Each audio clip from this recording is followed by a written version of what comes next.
Bonjour, donc je vais lire le livre, enfin je vais continuer Michel Tremblay aujourd'hui, et donc le livre qui l'a influencé, c'est Bonheur d'occasion de Gabriel Roy. Donc voilà, si vous souhaitez vous abonner, n'hésitez pas à activer la cloche, comme ça vous êtes au courant des différentes lectures que j'ai. Alors, je démarre. L'excitation était grande dans la maison. Nous partions, ma mère, mon père, Jacques et moi, faire le tour de la Gaspésie. Un voyage d'une semaine, minutieusement préparé par mon frère, qui avait concocté un itinéraire détaillé pour que nous ne perdions pas de temps. Nous coucherions le premier soir à Québec, le deuxième à Sainte-Luce-sur-Mer, le troisième à Passe-Bébiac, le quatrième à Percé, etc. Je venais d'avoir 14 ans. J'étais affreusement boutonneux, d'une nervosité qui tapait sur les nerfs de tout le monde. « Maman, si t'arrêtes pas de te grouiller de même, je vais te faire opérer pour les glandes. » Je passais mes journées enterrées sous une pile de livres. J'évitais le soleil et presque la lumière du jour. Et bien sûr, j'étais le seul à ne pas avoir envie de partir pour la Gaspésie. « Ça va te faire du bien le grand air. Il paraît que ça sent liable. »« Ça sent pas liable, ça sent le poisson séché. C'est pas mieux. »« C'est pas mieux, mais c'est bon pour la santé. Puis ça guérit peut-être de l'âge ingrat. Puis je t'avertis, tu passeras pas 2 heures dans les toilettes, dans les motels, où ce qu'on va coucher comme tu le fais ici. Tu iras lire au bord de la mer. Ça va être romantique, puis tu vas être moins blême. » Nous devions passer par Québec, faire un détour par Charlevoix, le berceau québécois des Tremblay. Prendre ensuite le traversier pour la Gaspésie, mais rien de tout ça ne m'intéressait. J'avais adoré ma grand-mère Tremblay, mais je ne voyais pas l'intérêt de faire des centaines de miles pour aller voir sa maison natale. Son emplacement, en fait, parce que la maison n'existait déjà plus depuis longtemps. Il paraît que c'est ben beau de voir les bateaux partir de la Malbaie. On peut aller les voir partir d'ici, ils viennent jusqu'à Montréal. Coup donc, veux-tu une claque en arrière de la tête, toi ? Mais peu à peu, devant l'excitation de maman, elle avait rajeuni de 10 ans depuis le soir de juin où le voyage avait été décidé, je me mis à ronger mon frein en silence pour ne pas gâcher sa joie. Mes amis me trouvaient chanceux. « En Gaspésie, tu vas trouver plein d'agates au bord de la mer. » Je les trouvais niaiseux. Le matin de notre départ, les valises jonchaient le plancher du corridor. Monsieur Mignot, notre chambreur, s'était levé plus tôt pour nous aider à descendre tout ça sur le trottoir. Mais nous aurions préféré qu'il reste couché. Il sentait le parfum même à 7 heures du matin. En fait, c'était pire parce qu'il sentait le parfum de la vieille. De la veille. Pas de la vieille, de la veille. Maman avait eu une rage de dents durant la nuit et nous avions eu peur de ne pas pouvoir partir. Quoique ça aurait plutôt fait mon affaire. Mais quelques gouttes d'extrait de clou de girofle l'avaient calmé et nous montâmes dans la Chevrolet bleu poudre de mon frère, dans un état d'excitation près de l'hystérie. Mon père n'avait jamais pu apprendre à conduire, à cause de sa surdité. Jacques serait donc le seul conducteur pendant tout le voyage. Quant à moi, j'avais enfin une raison de vouloir partir pour la Gaspésie. Maman venait de me faire un superbe cadeau. Juste avant de partir, elle m'avait pris à part. « Qu'est-ce que t'apportes comme lecture ?» Je voulais relire les Princes Éric de la collection Signes de piste. Je les connais par cœur, mais c'est tellement beau. Laisse faire ça, j'ai quelque chose pour toi. Je m'étais juré de jamais lire la même chose que toi après Patira, mais là... Elle tenait serrés contre elle 2 volumes mous, décrépits, aux coins de pages écornées, des livres qui avaient été beaucoup lus et avec passion. « Lis ça, c'est ta cousine Janine qui m'a prêté ça. C'est incroyable. Ça m'a fait... Je peux pas te dire ce que ça m'a fait. Mais je t'avertis, je veux pas de discussion comme après Patira, par exemple. Si j'entends dire un seul mot contre ce livre-là, je te nourris pas pendant le restant de l'été. » Bonheur d'occasion de Gabriel Roy. Je l'avais vu traîner partout dans la maison depuis une semaine. J'avais entendu maman chanter ses louanges avec une voix mouillée. Elle parlait d'une famille Lacasse de Saint-Henri, un quartier très éloigné du nôtre, et que je ne connaissais pas du tout. De la conscription, mon père m'avait expliqué ce que ça voulait dire. De la mort injuste d'un enfant dans un hôpital parce que ses parents étaient trop pauvres pour le faire soigner, et d'une maison située tellement près des rails du chemin de fer que tout tremblait dans l'appartement des Lacasse quand les trains passaient. Elle parlait d'une grande histoire d'amour interrompue par la guerre et par la couardise du jeune homme, Jean Lévesque, qui disparaissait après avoir séduit l'héroïne, Florentine Lacasse, qui continuait quand même à l'aimer, la maudite folle. D'un mariage malheureux pour que l'enfant de Jean Lévesque ait un père. du départ de 3 hommes de la même famille, le père, le fils, le gendre, pour la guerre, à bord du même train qui les amenait probablement à la mort. Tout le monde sait à cette heure que nos hommes ont servi de chair à canon pendant le débarquement. De la petite misère des Canadiens français pendant la guerre, enfin décrite dans un grand roman, aussi grand et aussi beau que les grands romans français que nous aimions tant dans la famille. C'est de toute beauté. Tu sais que Gabriel Roy a gagné un prix en France avec ce livre-là, il y a quelques années, hein, le prix Femina. Il paraît que c'est pas aussi important que le prix concours, mais que c'est ben important quand même. Elle me l'avait offert comme un objet précieux et délicat qu'on ne peut pas laisser entre les mains de n'importe qui. C'est peut-être un peu sérieux pour toi, mais je pense que tu peux le lire quand même. T'es niaiseux par bout, mais t'es vieux pour ton âge. Je peux-tu l'apporter en Gaspésie? C'est pour ça que je te le prête.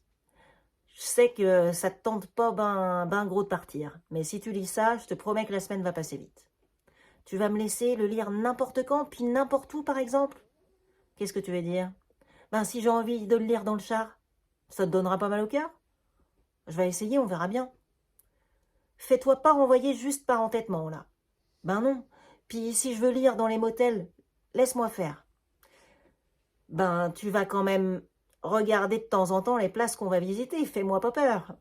Ben oui, mais je veux pas que tu me chicanes si j'aime trop ça, puis si je veux le lire sans m'arrêter. Michel, exagère pas, là. Moment, on commence pas, là. C'est vrai que j'ai quasiment brûlé 2 repas la semaine passée tellement j'étais pognée là-dedans. Tu vois? Mais réponds-nous quand on va te parler, par exemple. J'haïs ça quand tu réponds pas. Évidemment, je n'ai rien vu de la Gaspésie, ou à peu près. Du voyage pour s'y rendre, je garde un vague souvenir de Québec que je n'avais jamais vu et que j'avais trouvé très joli dans le soleil de juillet. Je revois ma mère assise dans une chaise de bois de la terrasse du manoir Richelieu, à la Malbaie, disant avec un beau sourire « On n'est pas venu ici depuis notre voyage de noces. Armand, ça fait 30 ans. » Pendant que mon père cachait son émotion en faisant semblant de tousser dans son poing fermé.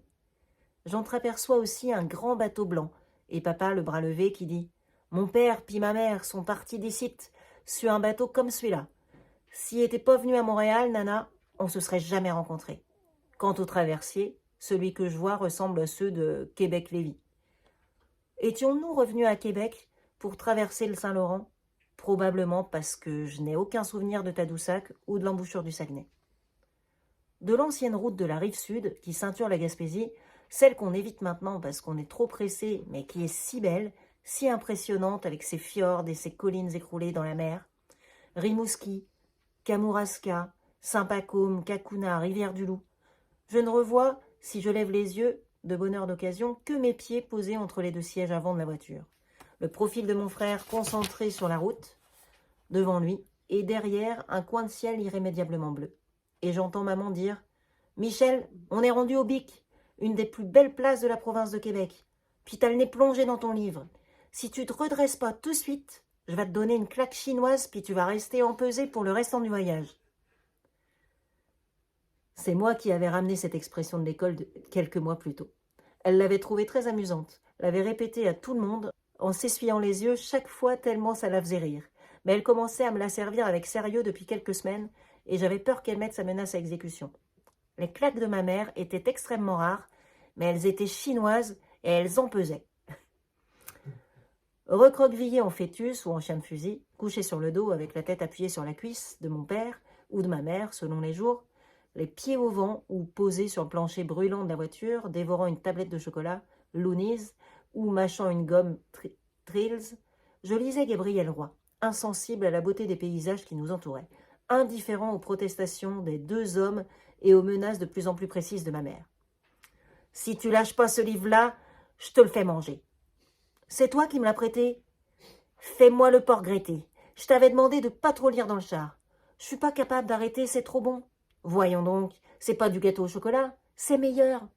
Donne-moi ce livre-là. Donne-moi ce livre-là tout de suite, m'entends-tu? Il y a toujours ben des limites. Donne-moi-les ou ben donc, je vais le chercher moi-même. » Je fermais le livre à contre-cœur, je jetais un coup d'œil blasé sur les splendeurs de mon pays. Regarde ça si c'est pas beau de voir ça. Les beaux gros rochers, là, dans la mer. Le monde vient jusque du bout du monde pour voir le Bic. Puis toi, t'as le nez plongé dans un livre. On ne passe pas à côté de belles affaires de même, Michel. On n'a pas le droit. Ben oui, c'est beau. Regarde la mer, c'est la première fois que tu la vois. Sens-tu comme ça sent bon? C'est même pas la vraie mer. Comment ça, c'est pas la vraie mer? On voyait encore de l'autre côté tout à l'heure, tu me l'as montré. Michel, fais-moi pas parler. L'eau est salée, c'est la mer. Quand j'étais bien sûre qu'elle ne me guettait plus, j'ouvrais discrètement mon livre, me replongeais dans la tragédie de la famille Lacasse, dans Saint-Henri que je me proposais d'aller visiter le plus tôt possible. Mon âme revenait à Montréal, que je n'aurais jamais dû quitter.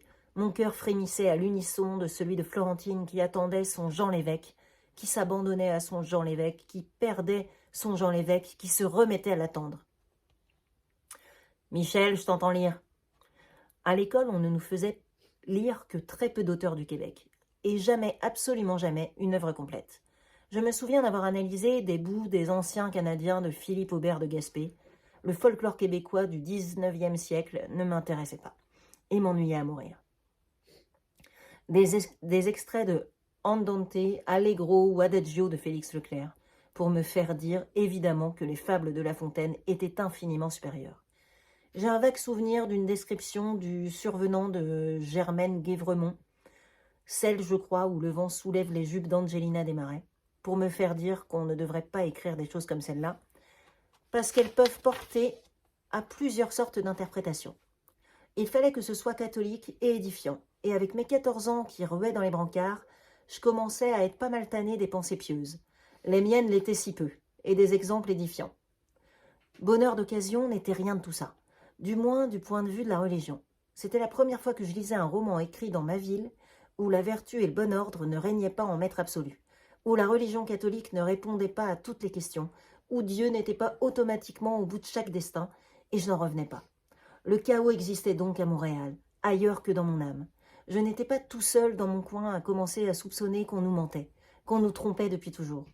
Et il n'y avait pas de morale dans le livre de Gabriel Roy.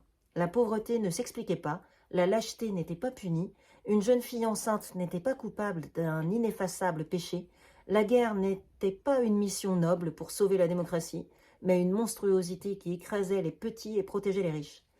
Je trouvais dans Bonheur d'occasion des réponses aux questions que je commençais à me poser. Je côtoyais des êtres qui me ressemblaient, qui s'exprimaient comme moi, qui se débattaient comme mes parents, qui subissaient l'injustice sans trouver l'issue, et qui parfois payaient de leur vie les erreurs des autres. Maman avait parlé de chair à canon. C'est donc ça que ça voulait dire. Des ouvriers comme mon père qui partaient pour la guerre, non pas pour sauver la France ou l'Angleterre des griffes des méchants nazis, on était bien loin de King et de Beagles, mais pour faire vivre leur famille parce qu'ils ne trouvaient pas de travail dans leur propre pays, et qu'on envoyait se faire massacrer aux premières lignes parce qu'ils n'avaient pas d'éducation. Bonheur d'occasion était donc un livre athée, comme certains de ces romans français que lisait ma mère presque en cachette. C'est pas de ton âge, et qu'avait lu ma grand-mère Tremblay avant elle. Et pourquoi m'avait-elle fait lire celui-là? Je regardais de plus près, je scrutais les longues descriptions des états d'âme des personnages. Rosanna Lacasse, qui donnait naissance à un bébé le jour du mariage de sa fille, tout en s'abîmant dans la douleur de la perte prochaine de son Daniel, 8 ans, qui se mourait lentement de leucémie. Florentine, qui épousait Emmanuel Le Tourneau, sans lui dire qu'elle ne pourrait jamais l'aimer et qu'elle était enceinte de Jean l'évêque.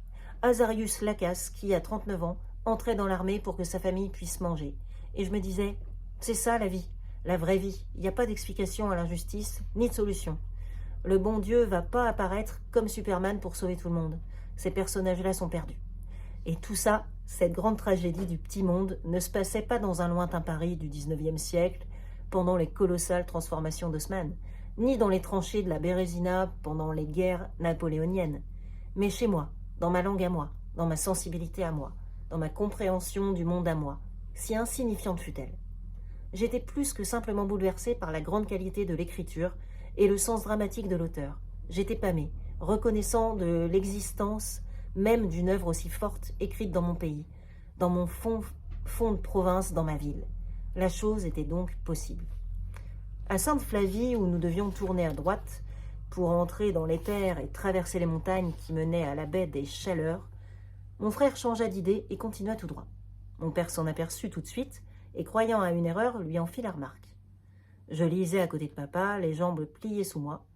Mon frère me regarda dans le rétroviseur. « Dis-y donc que j'ai changé d'idée, puis qu'on verra la baie des Chaleurs en revenant. » J'en étais à la moitié du 2e volume. Emmanuel Le Tourneau cherchait Florentine à travers Saint-Henri pour la demander en mariage. Et je me contentais de répondre par un vague grognement, ce qui mit Jacques en rogne. « Michel, je te parle. Je t'ai rien demandé depuis qu'on est parti, mais là, je te demande d'expliquer à papa. » « Ben oui, j'ai entendu, je suis pas sourd. » Pendant ce temps-là, mon père, qui ne savait pas de quoi nous parlions, continuait à faire de grands gestes, en disant à Jacques qu'il s'était trompé, qu'il aurait dû tourner à droite, et pour finir le plat, ma mère décida de s'en mêler. Elle se tourna avec difficulté, allongea le bras, tapota la main de papa. « Il sait, Armand !»« Quoi ?»« Il sait quoi ?»« Qu'il s'est trompé. Pourquoi il fait pas un U-turn d'abord ? Il s'est pas trompé. Comment ça, il s'est pas trompé ? Il aurait dû tourner à droite à Sainte-Flavie. C'est écrit en gros sur la carte. Regarde. Monte ton appareil, tu vas mieux comprendre ce qu'on se dit. Je peux pas le monter plus, y est au bout. » Ma mère se tourna vers moi, furieuse. « Explique-y donc, pour l'amour du bon Dieu, grand insignifiant. Ils doivent nous entendre crier jusqu'à Gaspé. On te demande juste 30 secondes de ton précieux temps. T'es à côté de lui, il va pas pouvoir lire sur tes lèvres. Puis donne-moi ça, ce livre-là. Je sais pas pourquoi je t'ai prêté ça, t'es en train de te rendre aveugle. Un sourd puis un aveugle dans la famille, c'est trop. » Elle m'arracha le livre des mains, le rangea dans le coffre à gants. Des fois, j'envie les mères qui ont des enfants qui savent pas lire. Bon. Je savais que c'était faux, qu'elle usait de mauvaise foi comme d'habitude pour arriver à ses fins. Et je me tournais vers papa, qui continuait à crier qu'on ne l'écoutait jamais, qu'on le prenait pour un nono, mais qu'on allait bientôt se rendre compte qu'il avait raison comme d'habitude. Il écouta mes explications en haussant les épaules. « Voyons donc, il dit ça parce qu'il s'est trompé, puis qu'il veut pas retourner de bord, parce qu'il est trop orgueilleux. » Mon frère haussa les épaules. Nous continuâmes en silence pendant quelques minutes. Mon père était visiblement furieux et ne put se contenir très longtemps.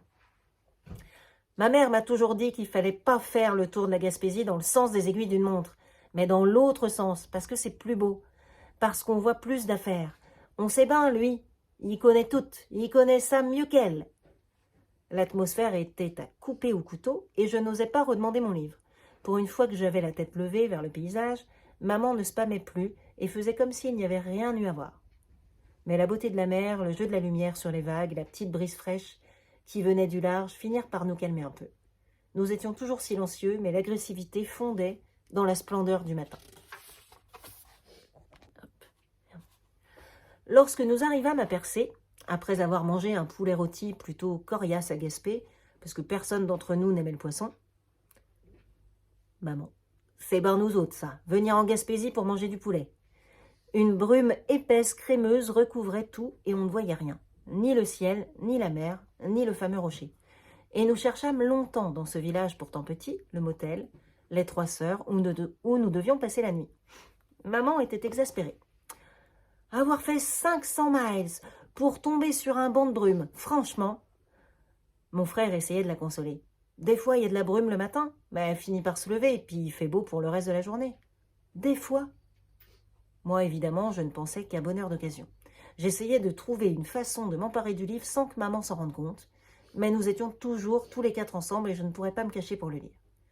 La brume tardait à se lever et je voyais avec horreur approcher le moment où l'un des trois autres se lèverait pour annoncer que nous repartions pour Montréal.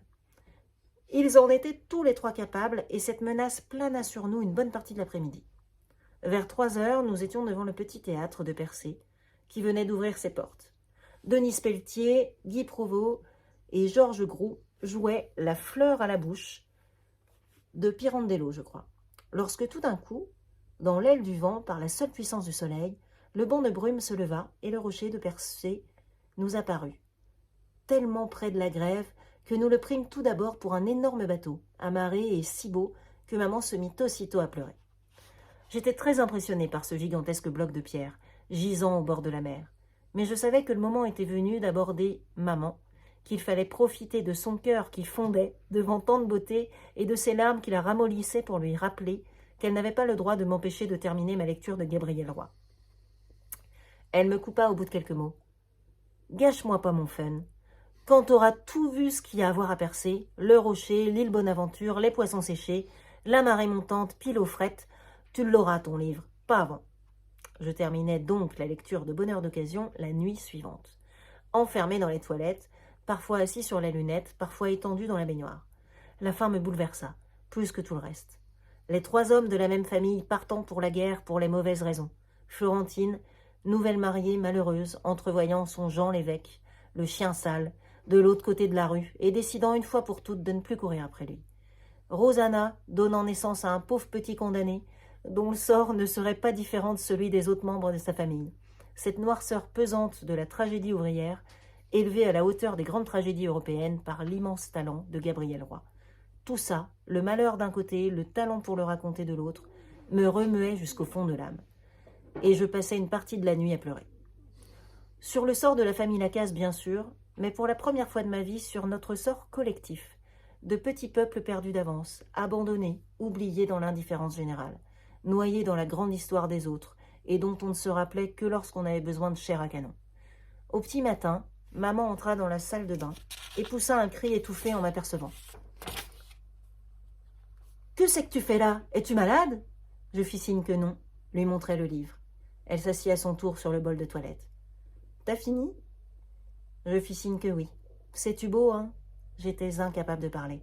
« Je savais que t'aimerais ça. Je te l'ai laissé lire. » Elle me regardait avec un sourire triste. « Je sais pas. Il me semblait que tu comprendrais tout ce qu'il y a là-dedans.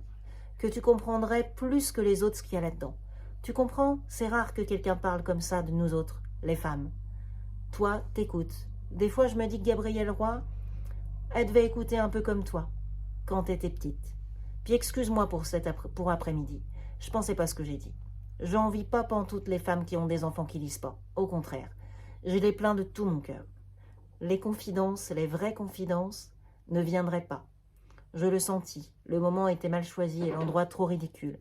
Je me contentais de regarder ma mère en répondant à son sourire. Je refermais le livre, sortis du bain en m'étirant. « Dis-toi bien, Michel, que Gabriel Roy, c'est un génie. » « Oui, Gabriel Roy, c'est un génie. Essaye de pas te coucher tout de suite. Le soleil va se lever bien vite. Puis il paraît que c'est de toute beauté ici, ta percée, de le regarder se lever sur la mer.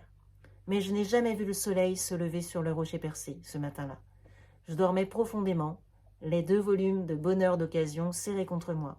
J'avais trouvé la première idole de ma vie, issue de mon propre pays, et aucun paysage, fût-il le plus grandiose du monde, ne pouvait rivaliser avec l'impression de bien-être que je ressentais. Et voilà. Donc bonne journée.